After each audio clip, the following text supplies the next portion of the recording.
Welcome to the Haunted Hangover podcast. I'm Louie, and today I'm joined by a special guest. We're gonna have a spooky chat with Ian from, or AKA, this is a whole big introduction here, from the Hallow Ian Horror Hour. Now, funny story. I mispronounced that when I initially sent this guy episode notes. I changed the title of his show and brand to the Hallow Ian Happy Hour. But yes, Ian, welcome to the show. Yes, well, the Hallow Ian Happy Hour is what leads to the Haunted Hangover, so Yes. it makes sense. You spend too much time at the happy hour in this graveyard, and you are going to need a few more booze, if you will. I like how you did that. It is hilarious because, it's funny. Every time anyone sees the title of Haunted Hangover, they just think automatically alcohol and booze. So maybe it was just me wanting a drink or something at the time. So who knows? Well, and you know what's strange is that we have mutual friends, Steve and Brian, over at Halloween is Forever. And yes. They talk about horror movies and beer. Like, they start off every show talking about their drinking, what they're drinking on the show. And I know you've guessed it a couple of times on there. So it's just interesting that, like, you're talking about Halloween all the time, and they're talking about beer, and you're Haunted Hangover, and their Halloween is Forever. It makes no always sense. been a little, just a little silly to me. But yes, I am the horror host ghost from the Upper West Coast, Hallow Ian of the Hallow Ian Horror Hour. Been a long time listener of Haunted Hangover, first time caller. Thanks for having me on, Louie. It's funny you mentioned Halloween is Forever. I've been on that show, I think 2 or 3 times as a guest. Drank water every single time. It just doesn't make any sense. I don't drink as much alcohol on my own show with the title that it has. It doesn't. Yeah, that was the idea originally several years ago, and we all get older. Got to ease up on that stuff eventually. It's kind of where. Don't get me wrong. I enjoy a good drink, but the hangover part hits a little harder these days. It's a little harder these days. But yes, you recently, and this is kind of what triggered me, just kind of wanting to have you on, dropping the ball on my part mostly, I will admit. You submitted, I think, 3 or 4 questions to our recent 6-year anniversary Q&A show. Yes, 6 years. Any of the listeners that missed that somehow, go back and listen to that. But Ian here submitted 4 questions. And we read off the questions, we answered them. I don't know how well we answered them. I remember the horror host one, we kind of all fumbled. There was 4 of us on that in that episode. Hey, Manny had some good insight on your local horror host. So there was even a few I didn't even know on there. So I really appreciated that. But you guys all knew Marlena Midnight. I know Marlena, the great folks, and you had great answers to the other questions. I was trying to throw some low hanging fruit, just like some things you all could riff on. And it was a great time. I loved hearing all the questions, all the other listener questions, and your responses to them. But it was just funny because I was thinking about it, and I knew what you had going on your end, but I didn't realize to the extent you were doing all this until I dove a little deeper on your YouTube channel, and I didn't even realize you have your own podcast. Yeah. So one of the actors on our show, actually, here, let me first introduce the Hallow Ian Horror Hour before. I was about to say, let's break that down first before getting into everything else. Yeah, so the Hallow Ian Horror Hour is Seattle's Scariety show. We air on Channel 28 at Fridays at 8 p.m. here on local cable TV in Seattle, Washington. We also are on Tubi, YouTube, Roku, Plex, all those kinds of places. We're distributed by Bayview. We're on Kings of Horror. We've done, and we're a horror host program. It is a variety show. It features spooky short films, macabre music videos, horror original comedy sketches, and interviews with horror creatives. So we run the whole gamut. We have a cooking segment. We have a bunch of different hosts that do different goofy segments. I myself am the ghost host of the show, kind of the straight man, the knowledgeable one about horror that kind of introduces the context of the short films. I have a sidekick who's like a purple hunchback, The Hunchback, Frankenstein's monster kind of which guy. is great. Yeah, yeah. And his name is Sam, and him and I have been making short films together for a number of years. And so we have, another character, Scary Ghost, who's kind of the one that creeps us out. We have a fourth wall breaking character called the Producer that's kind of like Scooter from the Muppets, who's like running the show as we're like producing the show. And each episode, we show about 3 to 5 short films, a music video or two, and then do an interview, usually with a local horror creative. And then we also showcase authors and haunted houses and do the history of Halloween, cooking segment. We've got a character named Discount Dracula who tries to sell you cheesy things like wooden stakes, or like he takes you down to Salem's used car lot and he'll try and sell you a crappy car. Yeah, so it's a lot of fun. We've been doing it for 4 years now here on local TV, and yeah, I mean it. I can dive into the origin. I don't know if you have any clarifying questions you want to ask there, but I can also dive into the origin of the show. Yeah, I was gonna just say, I love how you guys have a Sam, and Haunted Hangover has a Sam as well. There you go. We have that in common as well. That was actually kind of a joke in the show because Sam is his name in real life. And I was like, but there's a character named Sam in like every Halloween franchise because Samhain, Samhain. Yeah. And so we were just like, well, that's just the running joke because that's his actual name. And yeah, when we started the show a few years ago, we were taking over for another local horror host who was retiring. And I was working for a talk show that aired on MeTV. And the local affiliate that filmed that asked if they could show one of my horror short films that had been going around the festival circuit. And I was like, I know a ton of really awesome filmmakers. Let me show all of their films. And they're like, we need a new horror host. Do you want to be the new local TV horror host? And I was like, yeah, of course. Absolutely. I want to do that. And so we thought it was going to be like 4 episodes that just ran for this 1 year. We were going to show like 15 local short films, and that was going to be it.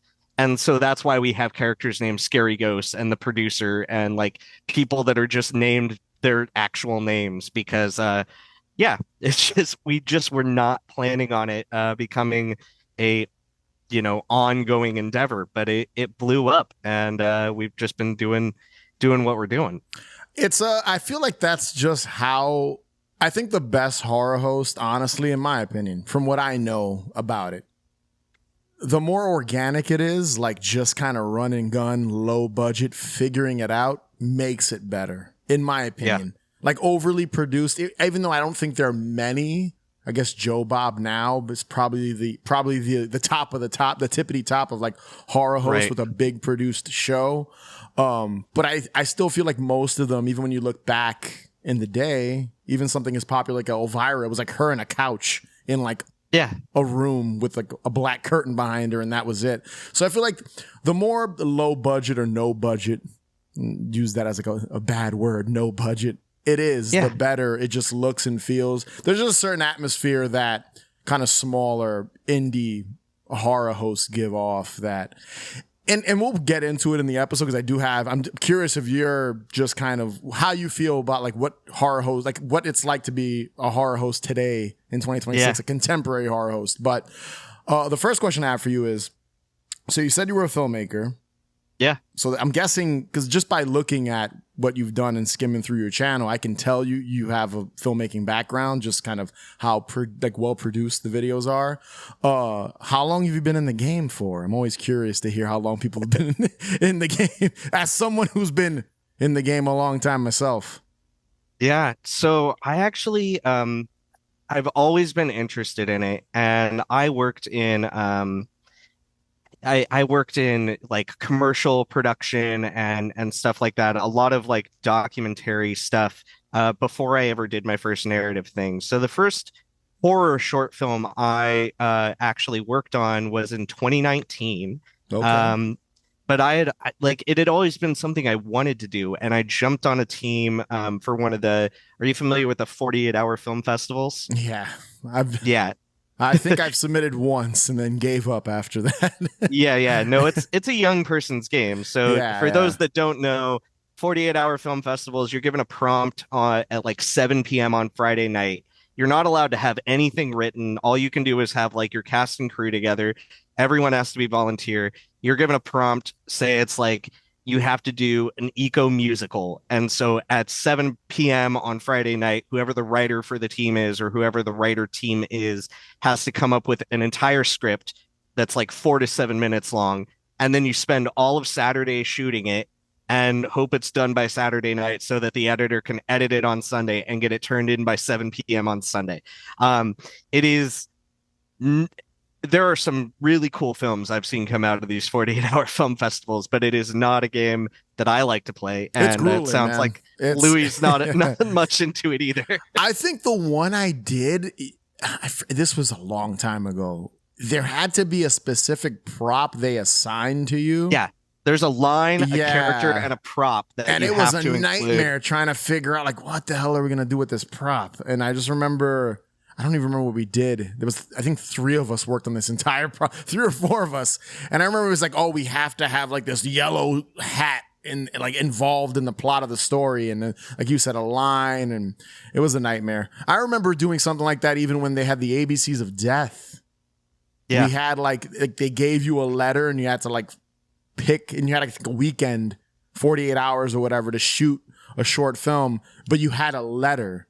So it had to be like S is for snake or something, and you have to create a story. And I remember I had like 2 or 3 ideas, and we shot one that my friend had because I couldn't come up with anything. So yeah, they're grueling. They're a nightmare. I have not taken part in a long time. I think the last competition I tried was the 15-second horror challenge. Mm-hmm. We have to come up with an idea for like a 15-second long micro short. I think I've done that twice. And I was only happy with one of my films afterwards. I was like, this other one sucks. But that's just the way it is. You're gonna make a bunch of garbage. So 2019 was your first narrative horror film. And what, you hit the festival circuit and did all that good stuff. So that was a 48, and so that was the 48. Yeah. Gotcha. Yeah, okay. that was my first time doing narrative was on that 48. Wow, and you're brave, man. That for first time. Yeah, first time filmmaker. I'm going for the challenge. Wow. Yeah. But I met a lot of really good people on that set, and I got connected to there's a group out here called the Seattle Horror Filmmakers Facebook group, and my friend Dan Hickey runs that. And there's a meetup about every other month that happens here in the Seattle area over at Two Fingers Social, this awesome like horror movie bar. They're always showing horror movies, and we have like 50, 60 people show up to that every other month. And I just met a ton of other horror filmmakers. And we just all started working on stuff. We had a writing group that basically devoured itself because everyone started working on the projects they were writing. So we were no longer meeting in the writing group because we're all busy making films. And, I work on probably 2 or 3 short films every single year at this point. I've already shot 2 short films this year, and it's only May. And I'll be shooting another one at the end of June. And then we go into principal photography for the 4th season of the Hallow Ian Horror Hour in July. And then, you start the festival circuit, like starting in September. That's when the horror movie festivals start popping up, because we've got, I want to say we have like 12 different specifically just horror movie festivals in Washington State. Nice. So we've just got a really happening community out here that's just doing a ton of really cool stuff. We just had our local convention, Crypticon, which is the biggest horror convention in Seattle. It has, a film festival that's been running for 14 years.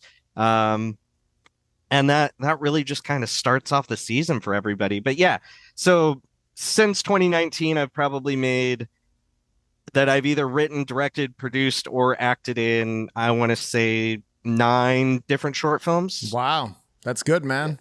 Yeah. That's impressive. So just you're in it. Like you'll direct, act, and everything. See, wear many hats. I don't act. So I'm always I behind try not to, but Yeah. people are always like they want to put me in like the background or like give me one line, and I'm like, yeah, sure, whatever, I'll I do it. But like, mean, considering you're a horror host, I get why they're like, all right, you're good in front of the camera. They know that, so they're going to take advantage. I am not good in front of the camera, so that's rare that you can be behind the camera and in front of it. This is as close to in front of the camera as I get. I am not a good actor, so it's funny to meet. I'm always jealous of like directors, editors, writers, cinematographers that can act as well. So you get all the credit from me, sir. well, I appreciate that. The only reason I decided to get in front of the camera for Hallow Ian is because I knew I wasn't gonna. I knew that if it became a thing, I didn't want to ask somebody else to work the schedule that the character was gonna have to work. And that's really what it's come to because I have to go to local parades. I am going to like conventions and stuff like that. I was at Joe Bob's thing for Halloween at the Dallas Theater last year, and it's Nice. just like I just knew that if this character was going to be something, that I was just going to have to be the one that Go did it. all So in, right? yeah, Just yeah, dedicate, become the character. It's just an extension of exactly. yourself. Yeah, So you guys shoot seasons. So it's you basically yeah, you put together 4 or 5 episodes, yep, shoot them, which is smart. And so as far as the filmmakers go, so I've noticed, and maybe this is just a New York thing, a lot of filmmakers, and I'm curious what your approach is, because you guys are like sort of bookending and interviewing these filmmakers and doing all that. Uh, how do you kind of work with the filmmakers and get them involved? Because some of them are so like protective of their projects. At least some of the filmmakers I've met in my time doing it, where it's like, oh no, I don't want my project. Listen, we're gonna keep it real. There are a lot of pretentious filmmakers out there, especially on the indie level. So how do you kind of get around that? Luckily, it's horror, so I feel like horror is a yeah. bit more kind of it's alternative in a way, so people are not as like kind of uptight about their stuff. But I'm assuming most of them are like gun ho and like, yeah, I'm totally down for my project to be on like a horror host Yeah. show, you know? So, we're not like the horror hosts of past. We're not your Mystery Science Theater 3000. We're not making fun of stuff.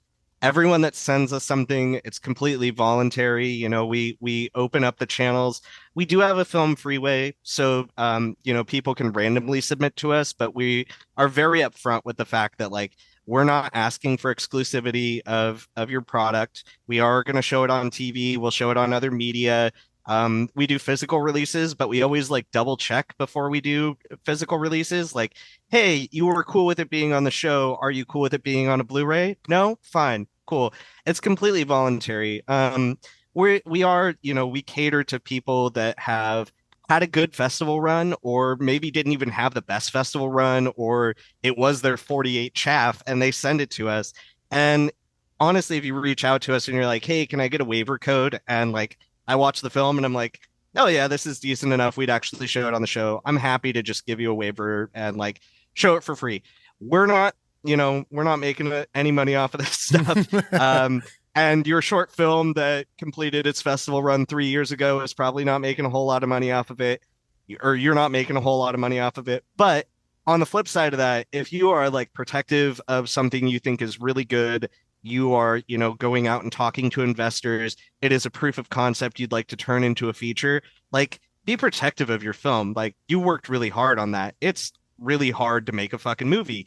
Yeah. And the fact that you got anything accomplished is amazing. We're not asking you to give us that for free and like let us show it on our show. Like you have to do that out because you're like, hey, I just want more people to see this. I want this Yeah. to have a new audience. So that's how we've always approached it. And, we have a wide range of like the quality of films that show up on our show. And some of them I think are absolutely amazing. There are some really, really good things on there. And some of it, that it's like somebody's 48 and maybe they like re-edited it a little bit. Or we actually like originally it started as a place for us to show our films. Like I shoot some original stuff that I never even put out in the festival circuit that I just put on the show because that's where I want it to be. But if there's ever somebody who's like, oh, I don't think that's fair. I want you to like pay me for it. I'm like, Have you come that's across that? understandable. Has that happened? I mean, people have asked, like, is there a monetary model for this? And I'm like, no. I mean, I'm sorry. Like, I'm doing this because I enjoy doing Say it. Like, there's nothing monetary for me in it either. Like basically, yeah, it's like yeah. yeah, No, it's a but labor of love. So yeah, we've got 30 to 40 people that show up and are either cast or crew on the show, between the writing team, the editing team, the production team. Me and a few people put up some money. We've done a few crowd fundraisers in the past, like Indiegogo and stuff like that, but it's just to produce the show. We have some like merchandise that people can buy, but like, this is small time indie stuff, man. We're doing it yeah, because we love doing it. Like, that's great to uh, hear, man. if I if love it hearing blew that up, stuff. yeah, Yeah, if it blew up and I had a budget, like if Screenbox or Shudder wanted to like give us a bunch of money for production, of course I'm gonna go out and buy the best short films I can find. But like, that's an entirely different world than the world we're living in as indie filmmakers right now. I agree, man. It's tough because I've dabbled here with the horror host thing. I would Uh-huh. not call it my favorite thing to do for reasons. Um, we have our Halloween special. We have Howard, Oh but yes. but I have not quite figured that whole deal out yet. And I've done the same thing where you take one of your own films and just kind of plug it in, mixed in with a bunch of other stuff. Because again, going back to your kind of format, I've skimmed through it. I did see the Phantom AD made an appearance in one of your episodes. I had him Oh on the yeah. show, but I think it was his previous. It was before he was the Phantom AD. Yes. But Shout out but to the Haunted Phantom. Castle is Haunted Castle is one of the catchiest songs we've ever had the Yes. privilege of showing on the show, Yes. and he's great, man. Go buy his records, listen to, like, check out his stuff. He's fantastic. Yeah. Had him on the show, I think last year. It was it was last year, I think. He's actually Yeah. coming around here soon. He's playing with another friend of mine who I have to have on the show soon as a guest. But yeah, I saw that. I saw that you guys kind of you screen, but you play the film and then you interview some of the filmmakers. And listen, man, to give you credit, it looks great. Thanks. Shot I great. appreciate it. You got a set there.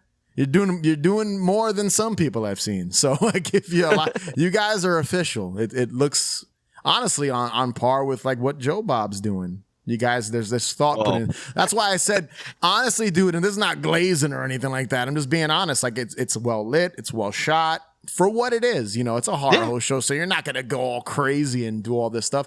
Has the right atmosphere. Obviously, you love Halloween. And I'm assuming, and we can transition here, like, what are some of the influences as far as horror hosting goes? Is it kind of the standard, or do you have some deep cut kind of influences? Oh my gosh. Yeah, I'm So so curious.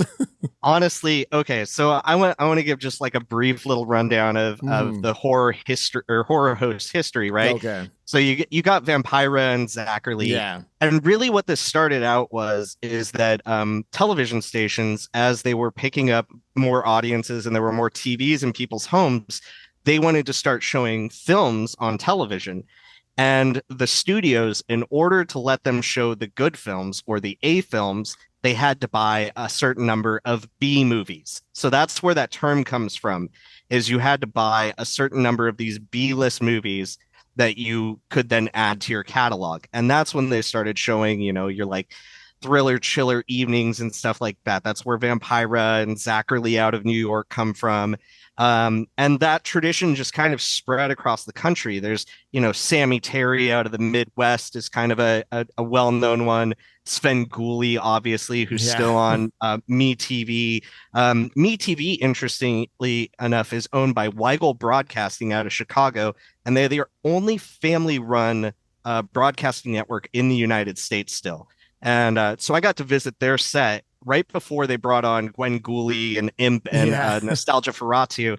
And so they started the Sven Squad the same year we started the Graveyard Gang, which was is just hilarious. That kind of started around the same time.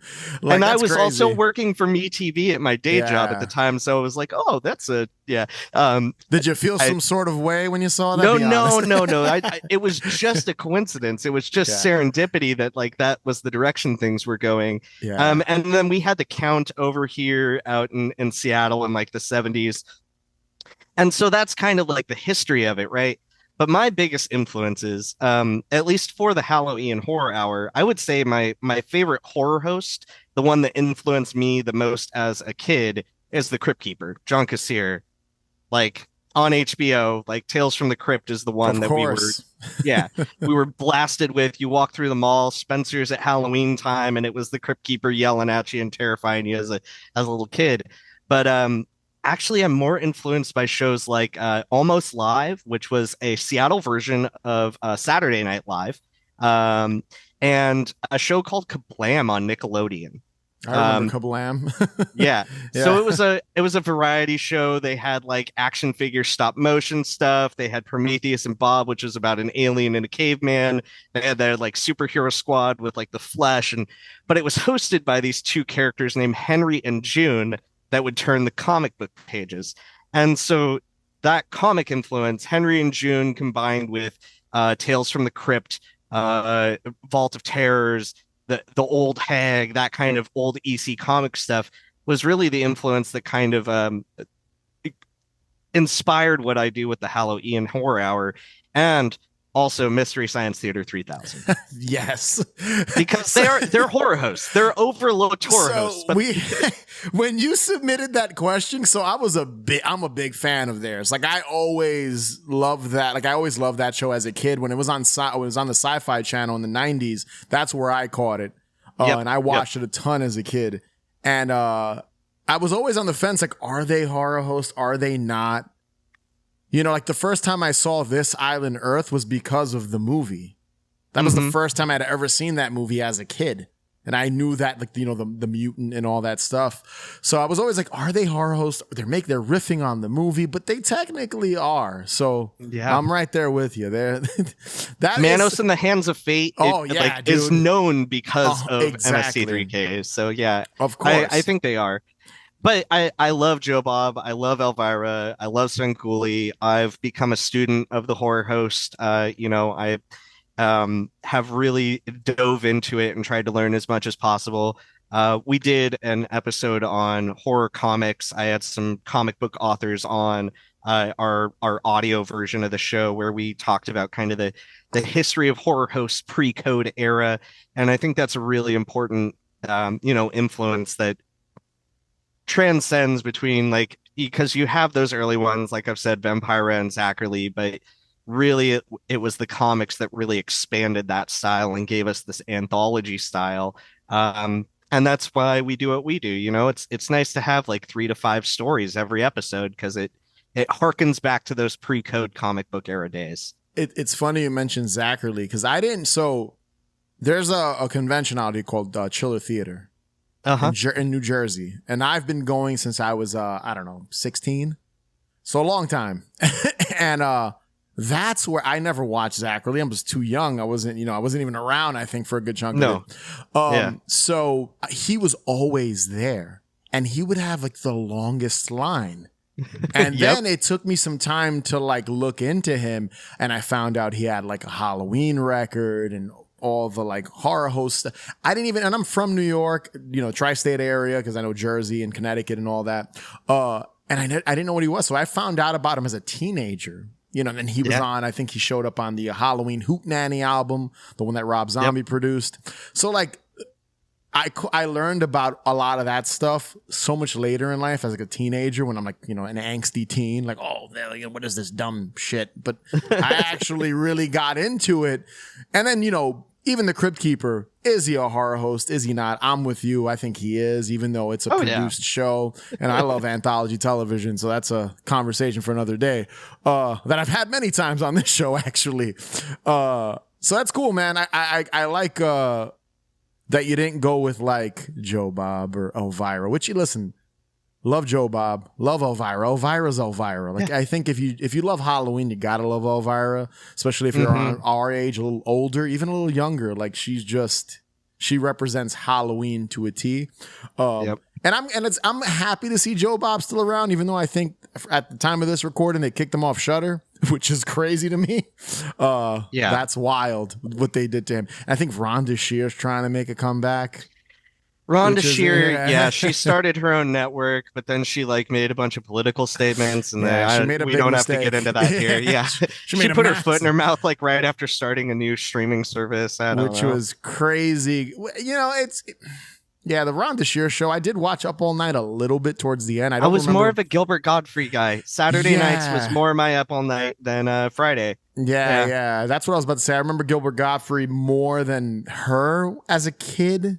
Yeah. Even Up All Night, I caught it much later. Even Joe Bob, it wasn't until like Monster Vision much later when I was like 13, 14 that I like watched like Friday the 13th Marathon and Godzilla Marathon and all that stuff. Yeah. But yeah, man, that's cool. That you kind of are taking your filmmaking passion, your horror host passion, and you know your shit because you just broke it down here. You know more than I do, which is amazing.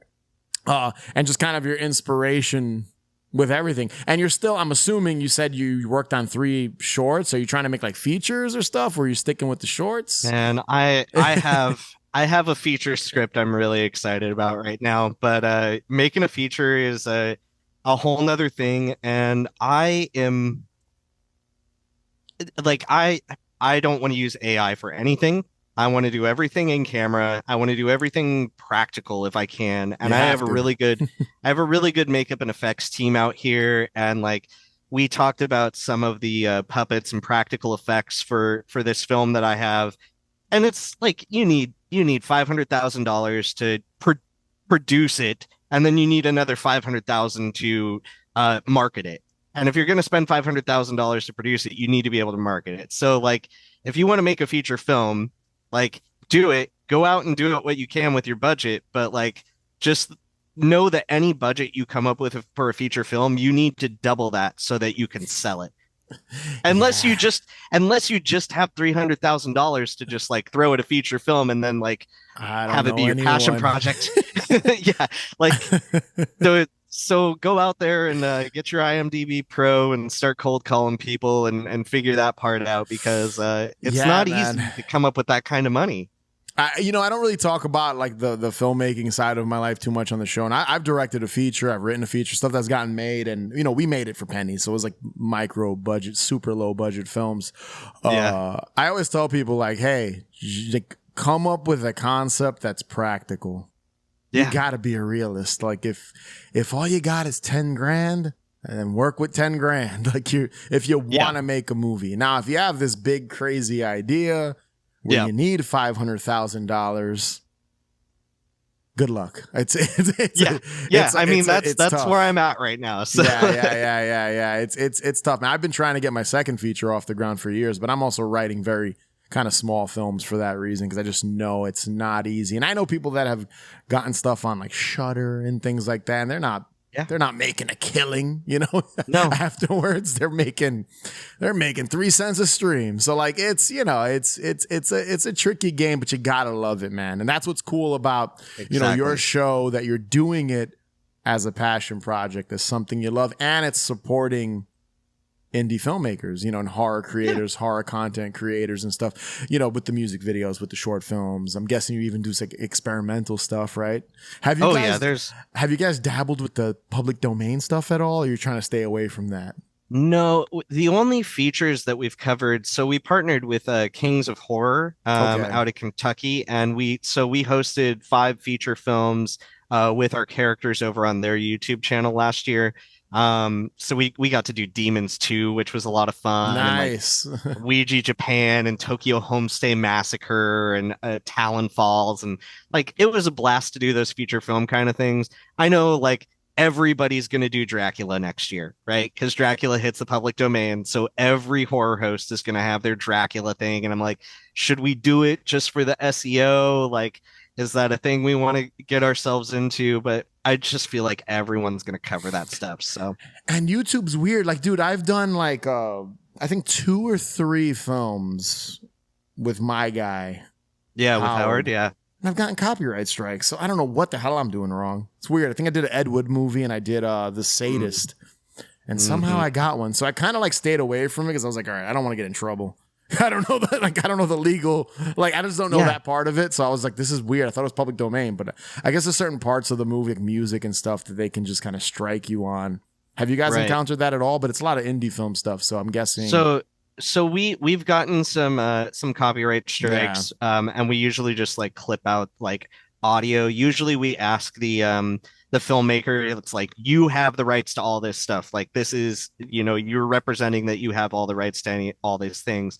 And so they sign off on that, but if something gets struck by YouTube, we're just like, whatever, just clip that part out. It's fine. It just Um, jumps. It jumps to 20 yeah, we just seconds. we or like there's just no audio for like a certain Yeah. part. Like it's unfortunate. We try to cover our bases as much as possible. It's tough, Anything that man. we produce in-house, like we have all the licenses for all that stuff. Yeah. So whether it's Envato or Adobe or whatever, we're able to go back and get back all that stuff. All of our music has actually been made by local artists, so we have a few local composers who have done all of our in-house stuff, which is fantastic. That's what And I I do know, too. Yeah, I do the yeah, same thing. So I'm like, yeah, it's tough, man. Like, that's really where they get you. The music is kind of the situation. I think I got a copyright, and I know this isn't riveting yeah, information yeah. for the listener, but like I've gotten copyright strikes for. I'm like, I could have sworn this entire film was in the public domain, but then you find out it's like a piece of dialogue isn't. I think Glenn and Glenda I did. Is it Glenn and Glenda I did or Mm, Bride of the Monster? I forget which one uh, it was. We did. And I got a strike, and I was like, "What the hell?" Like, I thought this was a public domain mm, movie. Guess not. But then the yeah. sadist, no copyright strike at all on that one. I don't even know if that's in the public domain. I don't think it is, but I think it's just such a deep cut movie that, or they just are not paying attention to it for some reason. So Well, it's, and with it's a with slippery Kings of slope. Horror, they even buy the licenses. Like they Yeah, pay for all of those licenses, and then you just like it's just a matter of who's in charge of the license, who's in charge of the YouTube stuff. YouTube is all algorithms and robots, yeah. and again, this is riveting for all of your listeners that aren't filmmakers. Listen, you learn something new here at Haunted Hangover. This is the struggles of creating content for YouTube, and even I know Tubi and stuff. People have gotten in trouble. I've heard of other people using music they're not supposed to, or like visuals from another movie. So who the hell knows? But Yeah. yes, on to more exciting stuff. Yeah. Halloween. Let's talk Yeah, a little. let's Let's talk talk. the reason for the season, right? Let's talk Halloween here.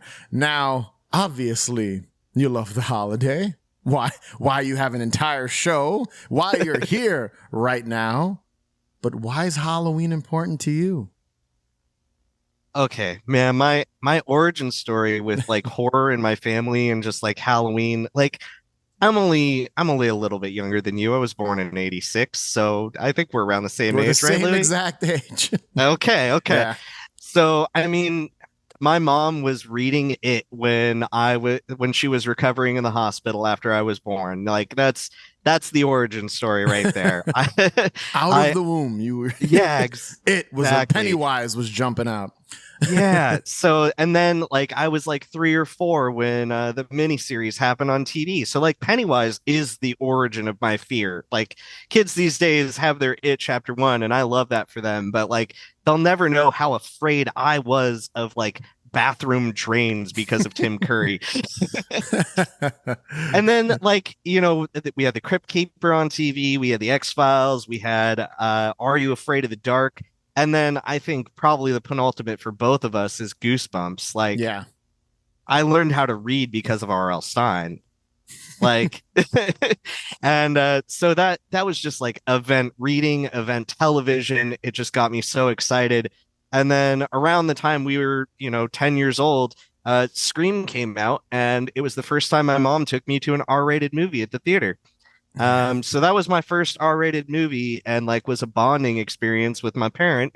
And we went and saw the first 3 Scream movies. And so like horror and Halloween has just always been the thing for me. I love trick-or-treating, love dressing up in costume.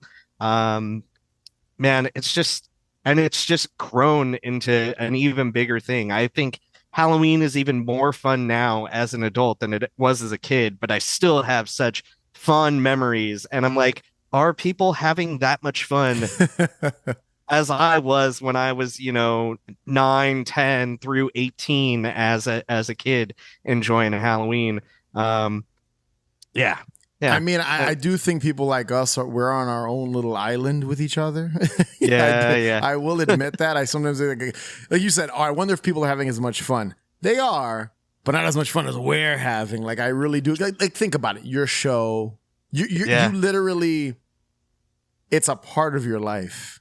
Like Halloween is your entire, like what you have going on, your brand, your show, everything you're doing revolves around the holiday, around horror, around spooky stuff, nostalgia.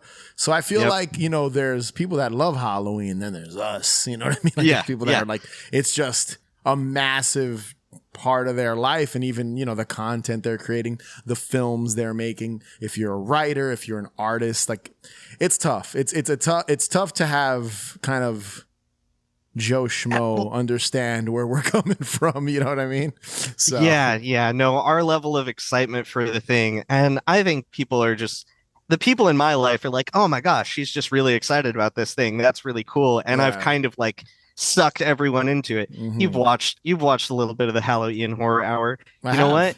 most of the people on that show, not huge horror fans. They come to me for the questions. They're just my friends that have been sucked into this Halloween orbit.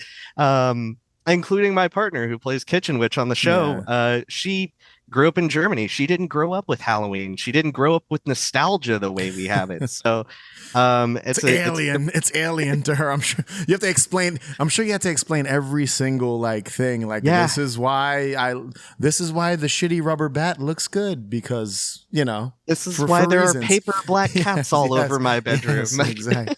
Yeah. I'm lucky. My wife loves all this stuff, so she's that's great. That's not even, it's just a normal everyday thing to her.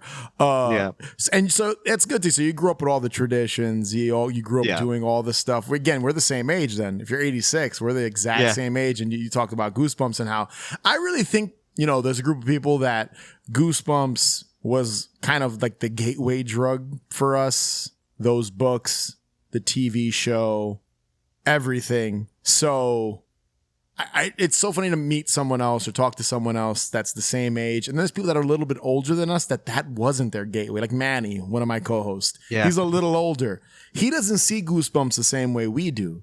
He sees, you know, other shows and things like that inspired him to want to, you know, be a fan of horror, be a fan of Halloween. And it's just, I always find it so interesting to meet people that have a different kind of story of why they love kind of all this spooky stuff, you know, just kind of the big amalgamation of Halloween horror and nostalgia obviously now is like huge. It's awesome. Just kind of, I love meeting other people, and then like even you with the whole horror host thing, just kind of like you're doing it. Yeah. You're bringing something, you're bringing something back. You're doing something that exists, but I wouldn't say it's kind of like this big mainstream. There's like one mainstream person right now, right? Yeah. Like, who else? Who are the other big horror hosts right now besides Joe Bob? So Joe Bob and Sven Gulli are the two big ones. Yeah, Sven Gulli, I forgot. Yeah. But I will call out, if you head over to Kings of Horror, check out Dr. Show.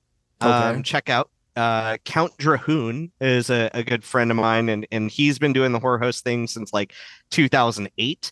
Cathode Ray, he's a ghost that's trapped in a CRT TV, and I love his vibe. He does a lot of like live streaming on Twitch.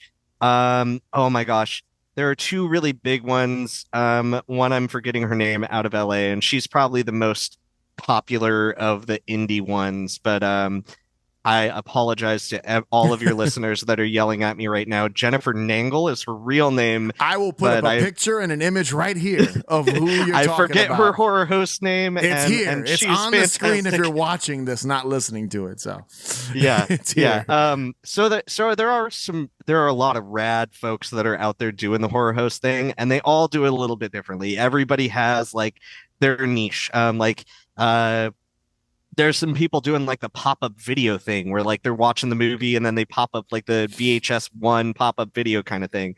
So everybody's like kind of reinventing how it's done and how they want to do it for their audience and how the content resonates with people. So there are lots of really cool ones out there. We just happen to be a variety show that does like we do the normal talk show thing of like sitting down and doing an interview. We show a musical act, we show short films, and we have all of our original skits. And there's an on-running story. Like if someday someone sits down and like watches all of the episodes and they're like, oh, I see the storyline that's happening here. That would be really cool. But until then, it's just me. That's fine. There's a narrative going through. There is an ongoing narrative. There is character development. There are new characters being put introduced. into this. Yeah. There's some foresight. All right. So to kind of wind down here, I want you to share one of your favorite Halloween memories with me. Okay. And the listeners, obviously. Yeah. Okay, I want to share three, and I'll run through these quick because I know we've been running a little long on this conversation. But the first one is I once did the cheap knockoff Jason thing with the hoodie, which I know is a common topic that comes up on the show. So I had my bloody hockey mask, I had my black hoodie, but I could not find a fake machete that really satisfied me. So I took a real machete and I wrapped aluminum foil around the blade and I took it to school. Incredible. And I was like, no, it's just aluminum foil with the fake handle. And I did not get in trouble. I was probably in like third grade and I just walked around school with the machete all day. I'm assuming this was the 90s, right? Oh, yeah. Shit No, people got away with. No one ever checks. You're walking around with a real machete covered in aluminum foil. At least you tried to hide it as a kid, like, you know what I mean? So I thought I was being extra safe by wrapping the aluminum foil around it. But and then the next one, so when I was 18, I was working at Party City during Halloween, and my friends and I decided, it's the last year we get to go trick-or-treating. I trick-or-treated late. Whatever. I wore like a 12-year-old ninja costume, and we went to the one house in the neighborhood where everybody's like, hey, don't go to that house. That guy's really creepy. Every neighborhood has that house. And this guy just had a reputation, and we're like, we're definitely going trick-or-treating at this guy's house. And we show up, and his wife answers the door, and she's like, you're all way too old to be trick-or-treating. What the hell is going on here? And dude played right into it. And he was out in his shed behind us and fired up the chainsaw just because we were there. And I was like, that's perfect. So we all ran away. We got our piece of candy and took off. So this was just, he wasn't even wearing a costume. He just fired up the chainsaw to scare you guys. Yeah. No, he saw like 3 18 and 19-year-olds come up to his house to go trick-or-treating, and he went out to the shed and just fired the chainsaw. No costume, just chainsaw man. He just had, that's incredible. Oh, yeah. Yeah. So I love being scared. Everyone deserves one good scare on Halloween, as the sheriff says. Yes. And then last year, I don't know that I'm ever going to be able to top last year's Halloween. I went on a 3-state road trip and did haunted house tours all across Florida, Louisiana, like New Orleans, Orlando. And then I spent Halloween night at the Texas Theater for Joe Bob's Spooktacular. And so I spent 3 weeks just traveling across the South, going to haunted houses, going on ghost tours, and spending the last night hanging out with Joe Bob and Darcy and Professor Morte out of Atlanta, and like just an amazing 12-hour movie marathon at the Texas Theater. So that sounds amazing. Yeah, it was incredible. So you were doing what, haunted attractions and like haunted houses, like actual like haunted tour, like. So in New Orleans, we did like all the ghost tours and stuff like that. So you don't actually like go into any of the haunted houses. I would love to do more paranormal investigation stuff, but haven't had much of a chance to do that in my adult life. As a kid, we used to like sneak into abandoned houses and stuff. But yeah. So no, we did like the ghost tour stuff, did a ton of different haunted attractions, and just Halloweened out. Oh, and the New Orleans Halloween parade, which is like an hour-and-a-half long parade, like mini Mardi Gras, but all Halloween themed. So absolutely incredible. That was an amazing 3 weeks of Halloween. Yeah, that sounds. Damn, I need to do something like that. I'm jealous. 3 weeks of Halloween activities. Yeah. That's it. That's crazy. I'm jealous. It's for real. That sounds so good. I'm jealous of past me. Okay. Like you want to do that this year. Yeah, dude. Wow. All right. So I am going to have you over on the Patreon page to take a crack at Haunted Hangover's Terrifying 20. But as a little teaser here, before we close out the show, I'm going to hit you with 21. So this is like the teaser to that, the 21st question. And are you ready? Are you ready to answer this? This is... We'll see. We'll see. I'm not going to hit you with a really hard one because the hard ones are for the main 20. So here we go. What is your ideal Halloween night lineup? What movie, food, album, and activity would you do?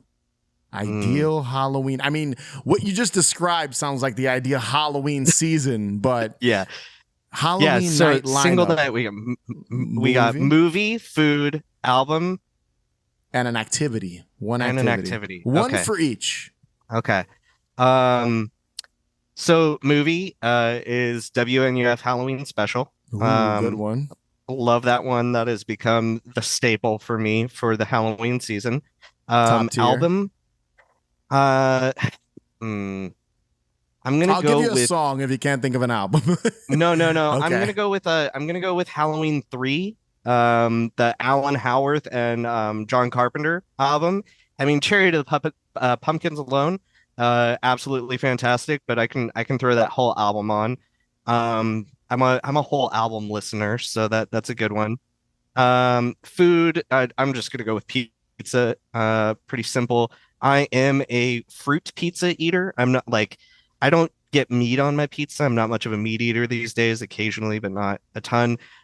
So pineapple is great because that's usually the only fruit that most pizza places have, but I actually really like kiwi on pizza. Interesting. Never have had that. Wow. Yeah. Okay. Where apple and goat cheese is a really good pairing, but you kind of have to make that yourself. Yeah. You're vegan though. You don't eat cheese, no, right? I'm a vegetarian, not a vegan. Oh, okay. Okay. I try to eat mostly vegan, but I do have some cheese occasionally. Yeah. So. And then the activity, man.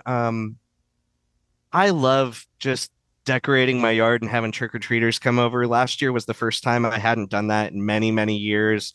Carving a pumpkin, passing out candy, having some spooky things in my yard, trying to get some scares, those kinds of things. So yeah, I'll just go with that as my activity since I've got a great album, I've got a great movie, and I've got some good food.